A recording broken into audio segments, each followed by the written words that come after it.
Well, a very good day to you and welcome. Thank you for joining Captain's Choice, and we're here in particular to talk about a wonderful rail journey from Angola through to Mozambique. I'm delighted to be joined by one of our most experienced travel managers, Denise van Sever, and she's joining me because she did the exact journey last year. So no better person equipped to talk about this wonderful journey. Good morning to you, Denise. We've got people from right around the globe, so it's not necessarily morning for everyone, but I'm so delighted that you could be joining us. Thank you. Good morning, Boss, and good morning, everybody. Excellent. Thank you, Denise. We're going to jump straight into it because, as I said, this is an exciting journey. Rowan Voss, who started Rovos Rail, quite an entrepreneurial man and a visionary as far as travel is concerned. And believe it or not, he and Phil Asker, who started Captain's Choice, are great friends and are very similar in their way. And one of Rowan's missions was to always create a journey from west to east. And as a matter of fact, I can fill you in now. He's working rapidly to try and get a south to North Africa itinerary going as well. But let's not talk about this. But it took him until about 3 or 4 years ago to actually achieve an itinerary that truly travelled from the west to the east coast. And of course, we're delighted to be able to run this itinerary as part of our Captain's Choice journeys, all the way from Angola through to Mozambique.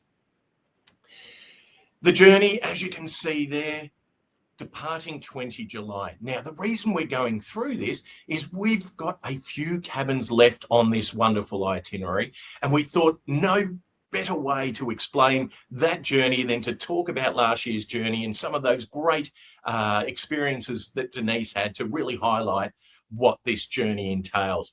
We're taking up to 50 guests, and you know, as I mentioned, we've got a couple of suites left on this year's offering. The train itself, and we'll get to this, Denise, and we were talking about it off the mic just a little bit before.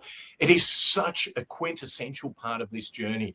There you can see a deluxe cabin. You see those beautiful picturesque windows with the ensuite facilities, but it's really the common areas that bring our travellers together and make for such an enjoyable railway journey, Denise.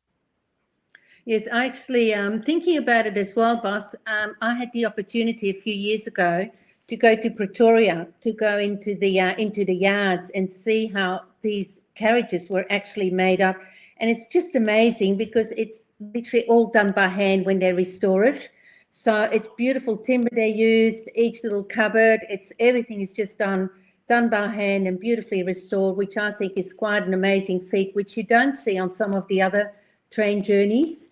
Mm-hmm. And my special part of the train is always the observatory carriage, which is right at the back of it. And I'm not too sure if you've got a photo on that, but that's always a wonderful spot to be. And it's right connected to the bar. So you can be in the bar, have your drink, and then go and sit outside or the reverse. So that's, to me, that's a great space within the train. Of course, and absolutely, I love the observatory car right at the back. It's half covered, so you can sit in the open air if you wish, or have that cover over you.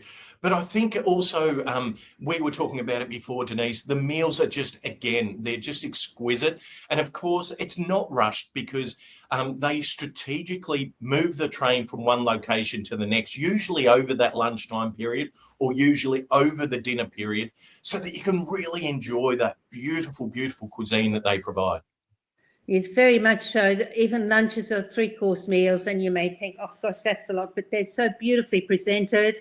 There's always a choice, and they always match it with beautiful, mainly South African wine. So we found that was lovely. It's the dining is very much part of the experience on the Rovos Rail as well. So so to me that was one big part of it. And the same at night time, always a beautiful menu. It always does change as well, and then always paired with beautiful, beautiful wine, and always, of course, lovely cheeses to finish off your meals.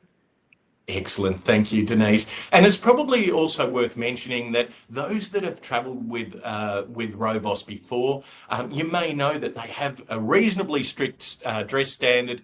Because we are chartering the train, we tend to take a little bit more of a casual approach. Certainly dress as you wish, but certainly ties and jackets for gents are not required with our groups. But The next slide just really shows you that wonderful afternoon tea that you could be enjoying.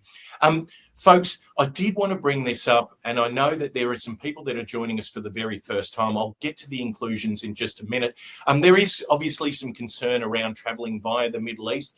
The beauty of this journey, not only for our Australian guests, but also our UK, US guests, Australia, we have flights from Sydney to Joburg direct and also via Perth. We can avoid the Middle East region if you wish. Alternatively, we can take you to Angola via Asia as well. So there are flights that can get us comfortably there without going into that area of concern. Now, for those that are joining us for the very, very first time, Captain's Choice really prides itself on being genuinely all-inclusive. And as you will see, we'll bring the itinerary up again. The map will come up time and time again. You will see that we're on the train for 12 nights, but not 12 consecutive nights. We've actually purposely, we're popping off the train every 2 or 3 evenings, enjoying some wonderful hotels throughout. And of course, everything's included. There is no need to put your hand in your pocket. And if you haven't booked with us yet, you know, those troublesome things that worry people when they are traveling, like getting visas and all that kind of thing, our team take care of everything. Now, those that are, again, traveling with us for the very first time, we pick the very best hotels that we possibly can in all the areas that we travel to. We've got the wonderful Jo Taylor as our manager on board this rail journey. She'll be accompanied by Dave Taylor, her husband, and we have Mike and Sue Beckoff joining the team as well. So you've got 4 great hosts traveling with you. We've got a number of solos traveling with us. About 30% of our passengers are solo travelers. So they're always welcome. There's always a table for them to enjoy and always someone there looking after them. So you're not alone. And of course, home to airport transfers, everything is absolutely included. So let's move on. Oh, I've talked about the accommodation, and you can see some of the accommodation there. The Intercontinental Hotel is where we start in Angola, and Denise will mention that. All the high royalty stay there. But of course, the beautiful Victoria Falls Hotel, built in 1906, and it was actually built for the workmen putting the Cape Town to Cairo rail together. Now, that didn't eventuate in its full form, but you can imagine this colossus, beautiful colonial building, fully refurbished 13 years ago. You're really going to enjoy the accommodation off the train as much as on the train. So, Denise, let's get into this itinerary. Angola, it's an up-and-coming, thriving destination.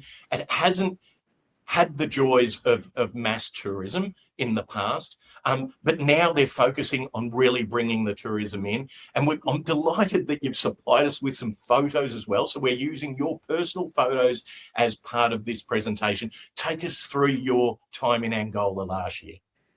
Yes, so I thought I'd just give some of my photos, and which were some of the highlights that I had. So Angola, starting in Luanda. As Bas mentioned, the Intercontinental is actually the best hotels, beautiful hotel. When we were there last year, they actually had the Prime Minister from Vietnam there. So, so obviously, it's the best one available. The 2 photos that I did supply are both from in Luanda. One of the places that I really enjoyed was the local Museum of Anthropology. Now, it is typical West African. It is small. All the museums are still small, quite often too. All the labels everything is in Portuguese, because obviously it was a Portuguese colony up till 75, but it has the most amazing masks. And your local guide will take you through it and tell you all about these masks, because especially for West Africa, all the little countries up West Africa, and very much the Bantu people in Angola, these masks are just so important. And there's just a photo of one there, but they've got this whole wall with all these amazing masks. Then they've got big statues. Anybody that's into music, they have some amazing music instruments as well. So 14 rooms in that museum, but as I said, I really, really enjoyed it. Then another photo, which obviously is very Portuguese, right next to the one before, but that doesn't matter. This is a photo of the fort. Now, within the fort, you will be visiting the fort, And there's a most amazing room with all these beautiful Portuguese tiles. So the fort was built around the 1500s, obviously, because it was a Portuguese colony and it was very much a village. And then back in the 1930s, I think, they started restoring the fort, and they actually put these tiles up with the whole sort of the history of Angola, of Luanda, which is, as I said, I just thought, I've never seen tiles. I've traveled to Portugal, but I've never seen tiles like it. So I thought they were two of my main highlights. So make sure that when you are in the fort, you're going into this room. So from Luanda, then we went on to Lobito, where we joined the train. Now, we had quite a it really surprised us because, as I said, Angola is very much emerging tourism. And for lunch, we were going down this driveway, and it was a dirt driveway, and we all thought, oh my goodness, where are we going here? What are we going to get for lunch? But as it turned out, Ricardo, who was actually born and raised in the Douro Valley in Portugal, decided he wanted to start something different in Luanda. And there is very much a connection between Portugal and Angola still. Anyway, he found his old pineapple wine factory, and I hate to think what the wine would have tasted like. And he decided he would start a distillery.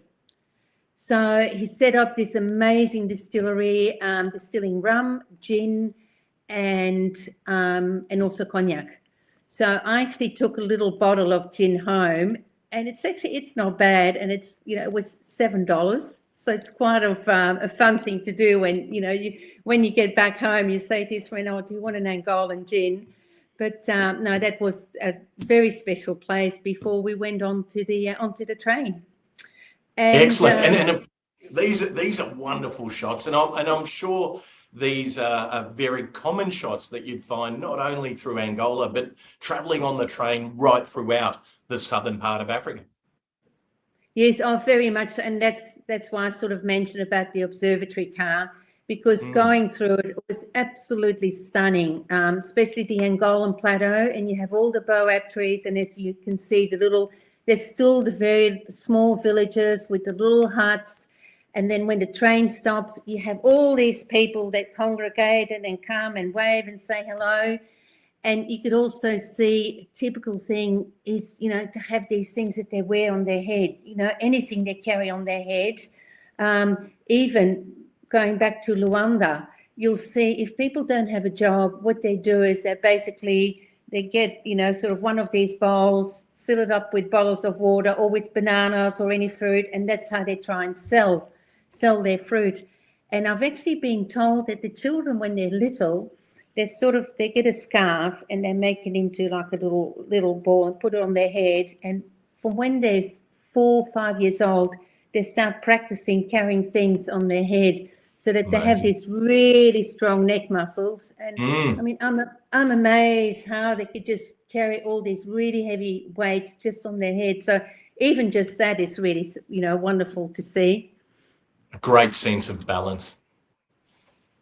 Yes, so one of the places that we go to as well, if you have a look on the map, is Luena.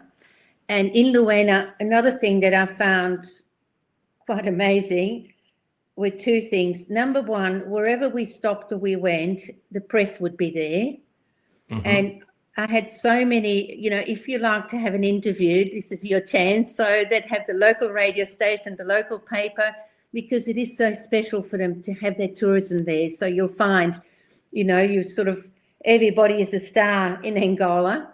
And then another thing as well is that wherever we went, whether it be driving or whether it be walking, you'd have the local police, you had the tourist police, you'd have the secret police.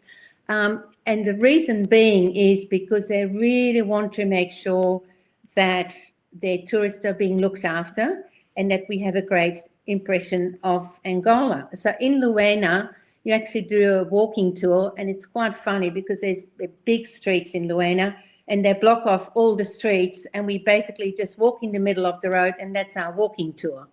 So I found that Fantastic. quite funny. And that and the statue is actually, it's very imposing. It is just the after their 27 years of conflict, it's basically the peace stuff, and it's a very, very impressive statue in Luena. It certainly sounds like a great cultural immersion in Angola, and I think that's the beauty of this itinerary, because it has so many different contrasts as far as what people are going to see. Denise, I brought up the map again, and again, just whilst I've got the map up, ladies and gentlemen, where you see the black dots with the numbers in them, that's where we actually leave the train to stay in alternative accommodation along the journey. So you've just got that as a point. I brought the map up again, Denise, because I just wanted to talk quickly about the DRC. Now, obviously, we would love to run the train through the DRC and make it a beautiful, straightforward journey. But the Australian government still hasn't lifted that do not travel warning. So our Australian travellers are not insured. Other countries don't have similar warnings. So we are going to fly people we're going to disembark the train. I just want you to talk about this day, because we're going to get people to South Luangwa National Park to really start some game sightseeing. But the story you told me about the actual transfer to get around the DRC made for a really interesting story, and I'd love for you to share it.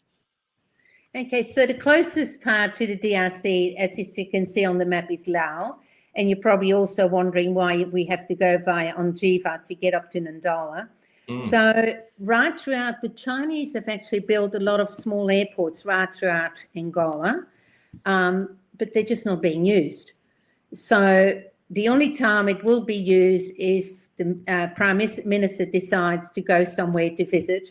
So Laos is one of those airports. So he hadn't obviously been around for a while. So they had to go and sweep out the whole, literally by hand, sweep out the whole airport, go and clean the toilets, fix everything in order for us to be able to leave from Laos. And then also, so we heard the story about the Prime Minister using these airports.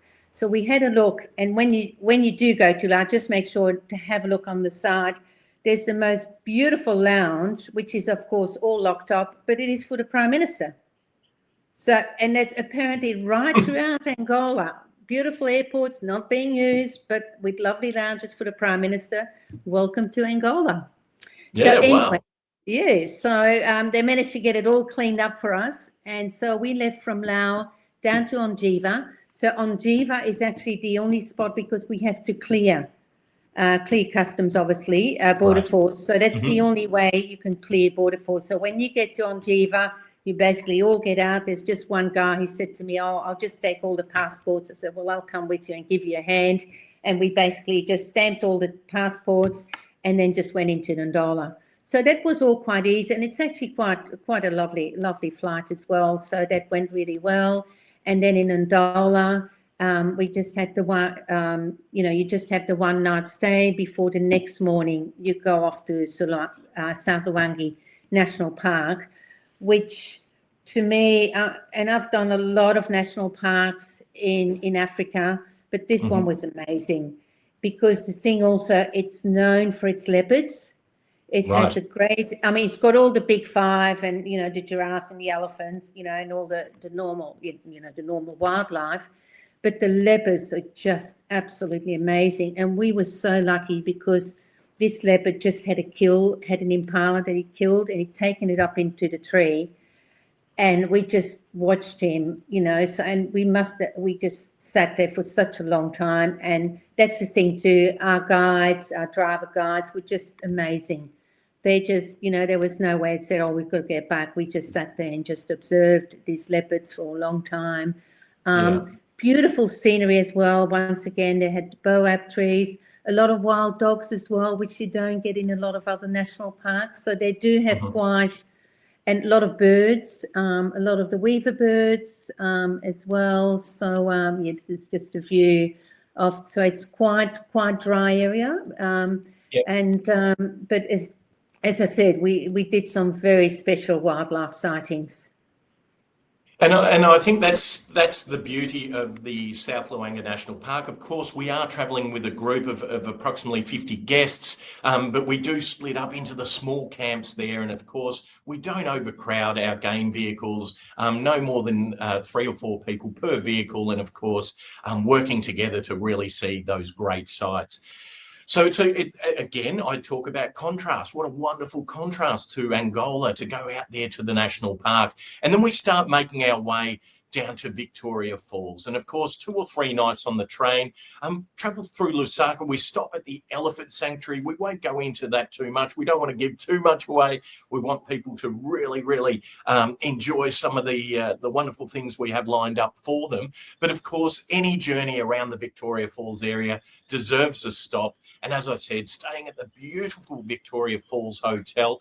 On the Zimbabwe side, now often we go to the Zambian side, but irrespective of which side we're on, expect everything to be included, including your helicopter flights, so on and so forth. But Denise, you made a really interesting point to me. Having been to both sides, you actually prefer the Zambian side. I The do. Zimbabwean side. I do. Zimbabwe, the Zimbabwe side, because we actually, I did, as I said, I did both. We were very lucky last year because it had rained a lot, so there was quite a lot of water. It is a little bit more walking on the Zimbabwe side, but you get a lot more different angles, and that's the part that I really enjoyed. And I would say quite a lot of people, generally everybody just always goes to the Zambian side. So I think it's just a great opportunity being able to stay on the Zimbabwe side. So I'm sure everybody will really enjoy that side.